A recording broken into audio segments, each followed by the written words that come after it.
ভালো রাখার মালিক কে? চিৎকার দিয়ে বলেন, ভালো রাখার মালিক কে? নাকি কোনো খাজা বাবা? কোনো খাজা বাবা? তাহলে যে নির্বাচনের সময় দেখা যায় আমাদের কিছু নেতারা একবারে পাঞ্জাবি টুপি লাগায়া হাসান বসরি সাইজা, আর কিছু নেত্রীরা বোরকা হিজাব টিজাব লাগায়া রাবিয়া বসরি সাইজা কোথায় যায়? শাহজালাল ইয়ামানির মাজারে যায়। যায় ওখানে কি চায়? ক্ষমতা চায়। ক্ষমতা দেওয়ার মালিক কে? ক্ষমতা দিবে আল্লাহ। তো তুমি হাসান বসরি আর রাবিয়া বসরি সাইজা শাহজালাল ইয়ামানির মাজারে গিয়ে কি করো? আল্লাহ তো, আরে পীর সাহেবরা তো দূরের কথা, যদি বাড়ায় আমি বলি যে নবীরাও কোনো ভালো এবং মন্দ কিছু করার ক্ষমতা রাখে না। আপনি বলবেন যে হুজুর কি বললেন? হ্যাঁ, এইটাই আল্লাহ তাআলা কোরআনে পাকের মধ্যে বলছেন। আল্লাহ তাআলা নবীকে ডাক দিয়ে বলতেছেন, কুল্লা আমলিকু লাকুম নাফসি নাফআ ওয়ালা যাররা। হে নবী, আপনি আপনার উম্মতদেরকে বলে দেন যে বাইজিদ বুস্তামি তো দূরের কথা, খাজা শাহজালাল ইয়ামানি তো দূরের কথা, বড় পীর আব্দুল কাদের জিলানী তো দূরের কথা, আমি রাসূল দূরের কথা তোমাদের উপকার করব। আমি রাসূল নিজের উপকার নিজের ক্ষতি, আমি নিজের উপকারও করতে পারি না, ক্ষতিও করতে পারি না। চিৎকার দিয়ে বলেন আল্লাহু আকবার। এই যে আসতেছে 31শে ডিসেম্বর, 31শে ডিসেম্বর কি দিবস? 31st night. এই যে 31st নাইট আসতেছে, মুসলমানের সন্তানেরা, এখন আমি মৌলবী যদি বলি যে 31st নাইটে এখানে শিরক হয়, এই ইবাদত করা কি শিরক, তাহলে আপনার বিশ্বাস হবে না। আপনি বলবেন যে হুজুর বলছে, এ কথা আমরা মানি না। 31st নাইট যে শিরক, এটা আপনাদের চোখে আঙ্গুল দিয়ে দেখানো দরকার। যারা শিক্ষিত আছি, আপনি আপনার বড় হুজুর যে আছে মুফতি গোগল সাহ, মুফতি গোগল সাহ, এই মুফতি গোগলে যান, মুফতি গোগলের কাছে গিয়ে জিজ্ঞেস করেন, আপনি লিখে দেন ওখানে জানুস, JANUS, জানুস লিখে দেন, এরপরে দেখবেন কি আসে। জানুস লেখে আপনার মুফতি গোগলকে জিজ্ঞেস করেন কি হয়েছে, জানুস লেখার সাথে সাথে দেখবেন যে 2 মাথাওয়ালা একটা মূর্তি আসছে। কয় মাথাওয়ালা? 2 মাথাওয়ালা একটা মূর্তি আসবে। আমি দেখছি, আমি যাচাই করে দেখছি, এই জন্য বলতেছি। 2 মাথাওয়ালা মূর্তি আসবে।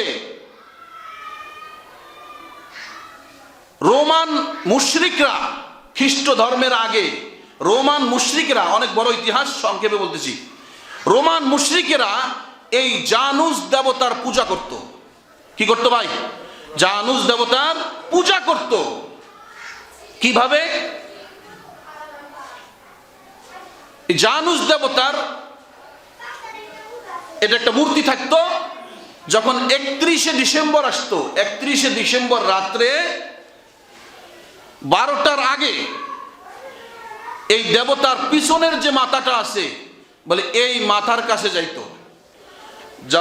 যাওয়ার পরে এই মাথার দিকে হাত জোর করে বলতো, ও জানুস দেবতা, এই যে একটা বছর অতিবাহিত হয়ে গেল, এটা তোমার দয়ায় আর তোমার কৃপায়,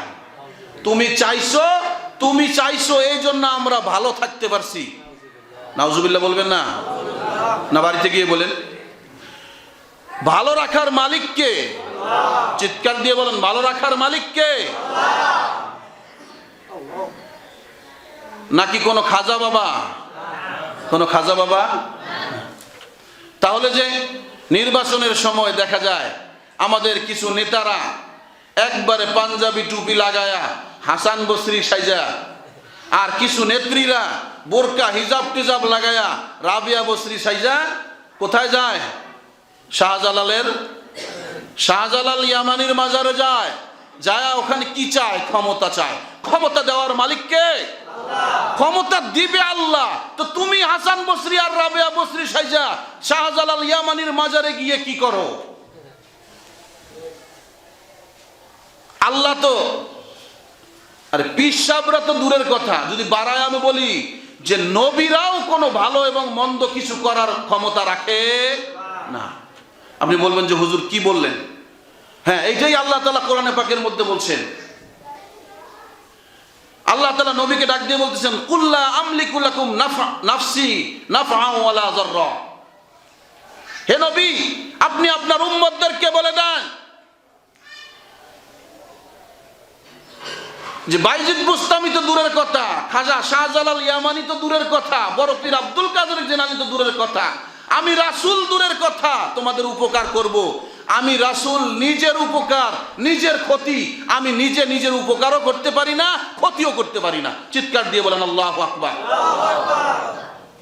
রাসূল নিজে বলতেছেন, আমি আমার ক্ষতি আমার লাভ আমি নিজে করার ক্ষমতা রাখি না।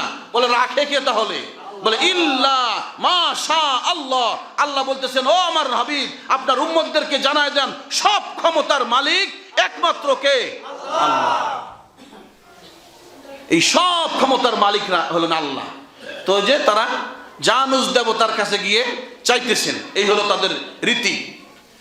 এরপরে যখন 12টা বাজে গেছে, সাথে সাথে ওখান থেকে সামনের মুখের দিকে আসতো। আসার পরে বলতেছে, ও আমার জানুস দেবতা, ও দেবতা, ও আমার প্রভু, 1 বছর তো অতিবাহিত হয়ে গেছে, সামনের বছরটা যে আমরা ভালো কাটাবো এটা আপনার দয়ায় আর আপনার কৃপায় হবে। এই জন্য আপনাকে খুশি করা দরকার, আপনার পূজা করতেছি, আপনাকে খুশি করতেছি, সামনের বছরটা যেন আমরা ভালোভাবে কাটাইতে পারি। তাদের উদ্দেশ্য দেখেন। বলে এই জিনিসটাকেই শয়তান ওই চটকদার নাম দিয়ে 31 নাইট, এখন যদি আপনাকে আমাকে এসে বলে যে ওই জানুস দেবতার পূজা করো, তাহলে মুসলমানের সন্তান কেউ দেবতার পূজা করতে যাবে না। এই জন্য এটার নাম পরিবর্তন করে 31 নাইট নাম দিয়া পুরা মুসলমান সমাজের মধ্যে এটাকে সরাই দিছে। আর মুসলমানের সন্তানেরা এই দিনে হাজার হাজার লক্ষ লক্ষ টাকা খরচ করে এই রাতকে উদযাপন করতেছেন। কথা বলেন ঠিক কিনা? যেই দেশে আজও শীতের কাপড়ের অভাবে মানুষ কেঁপে কেঁপে মারা যাচ্ছে পর্যন্ত, যে দেশের মানুষ এখনো ফুটপাতে না খেয়ে ক্ষুধার তাড়নায় ছটফট করতেছে, সেই দেশে লক্ষ লক্ষ কোটি কোটি টাকা এই 31 নাইটের নামে খরচ হচ্ছে কি হচ্ছে না? এটা কোন ধরনের সভ্যতা? মুসলমান সাবধান হওয়া দরকার যে আমার করার কি দরকার ছিল, আমি কি করতেছি? শিরক করতেছি, বলে আমার ঈমান নষ্ট করে দিতেছি, ঈমানকে নষ্ট করে দিতেছি, আর এটা আমার মনেও হচ্ছে না যেটা আমি শিরক করতেছি। এই জন্য আমাদের কথা তো আপনারা মানবেন না, আপনার গুগল মুফতির কাছে জিজ্ঞেস করেন গিয়ে, যদি বিশ্বাস না হয় এখানে হিস্টোরি, পুরা হিস্টোরি দেওয়া আছে, আপনি ইংরেজিতে দেওয়া আছে, পড়ে নিয়েন। তাদের থেকে এগুলো আসছে, প্যাগানদের থেকে এগুলো আসছে, যারা প্রকৃতি পূজারী মুশরিক যারা, বলে এই মুশরিকদের বিধান আজকে আমরা মেনে নিয়েছি। মুসলমানের সন্তান হয়ে কেন 31 নাইটে আমরা উদযাপন করব? এই ভাষার সঙ্গে না আমার সম্পর্ক আছে, না আমার মায়ের সম্পর্ক আছে, না আমার দেশের সম্পর্ক আছে। আমাদের রাষ্ট্রীয় ভাষা ইংলিশ ভাষা, এই ভাষা কি আমাদের রাষ্ট্রীয় ভাষা? আমাদের নিজের ভাষা, আমার মাতৃভাষা, কোনো সম্পর্ক নাই। তাহলে তুমি কেন এই দিন উদযাপন করবা? মুসলমান আমাদেরকে একটু চিন্তা করা দরকার। মুসলমান আজকে আমি খুশি হই, আজকে আমি খুশি হই কখন? কি বলে, আর্জেন্টিনা যখন জয়লাভ করে তখন মুসলমানরা মিছিল বের করে, আনন্দ মিছিল, হাসি তামাশা রং তামাশায় ভরে যায়। আমি বলবো যে আর্জেন্টিনা কি তোমার সঙ্গে কি তার কোনো ভাষাগত সম্পর্ক আছে, জাতিগত সম্পর্ক আছে, দেশগত সম্পর্কও নাই, মাতৃ সম্পর্কও নাই? তাহলে ওখানে কেন খুশি হও? মুসলমানের তো খুশি হওয়ার দরকার ছিল যখন তালেবানেরা আমেরিকার কুত্তাদেরকে কুকুরের মতো তারায়া তাদের দেশকে স্বাধীন করেছিল। মুসলমান তখন তো তোমার খুশি হওয়ার কথা ছিল, কিন্তু মুসলমান ওই সময় খুশি আনন্দ উদযাপন করে নাই। মুসলমানের তো দুঃখ প্রকাশ করার কথা ছিল যে যখন রোহিঙ্গা এক বোনের টুকরো টুকরো লাশ আমার সামনে আসছিল, তখন তো আমার দুঃখিত হওয়ার কথা ছিল, কান্না করার কথা ছিল। কিন্তু মুসলমান ওই সময় কান্দে না যখন নেইমার ব্রাজিল যখন পরাজিত হয়ে দেশে কান্না করে ফিরে যায়, মুসলমানের সন্তান তাদের দুঃখে দুঃখিত হয়ে কান্না করে। কথা বলেন ঠিক কিনা? এই জন্য মুসলমান এখানে তো তোমার কান্না করার কথা না। আজকে ফিলিস্তিনের মুসলমানদের উপর কি নির্যাতন করতেছে, একটা বাচ্চাকে পর্যন্ত তারা ছাড় দিতেছে না, একজন বৃদ্ধ মানুষকে পর্যন্ত ছাড় দিতেছে না, হাসপাতালের উপর আক্রমণ করতেছে। মুসলমান এখানে তো তোমার আফসোস করার কথা, কিন্তু এখানে আফসোস নাই। আফসোস যেখানে করার কথা নয় সেখানে গিয়ে আমরা আফসোস করতেছি। কত নির্লজ্জ, কত বেহায়া হলে মানুষ এই ধরনের কাজ করতে পারে। এই জন্য যুবকদের পায়ে হাত দিয়ে আমি বলবো, যারা জিন্দেগিতে করি নাই তারা তো করি নাই, যারা করছি আজকে শোনার পর থেকে আরো এই 31st নাইট বা এই জাতীয় যত অনুষ্ঠান আছে এগুলোতে অংশগ্রহণ করব। কারা কারা করব না আল্লাহ তাআলাকে হাত উঠায় দেখায়। আল্লাহ তাআলা সকলকে কবুল করেন।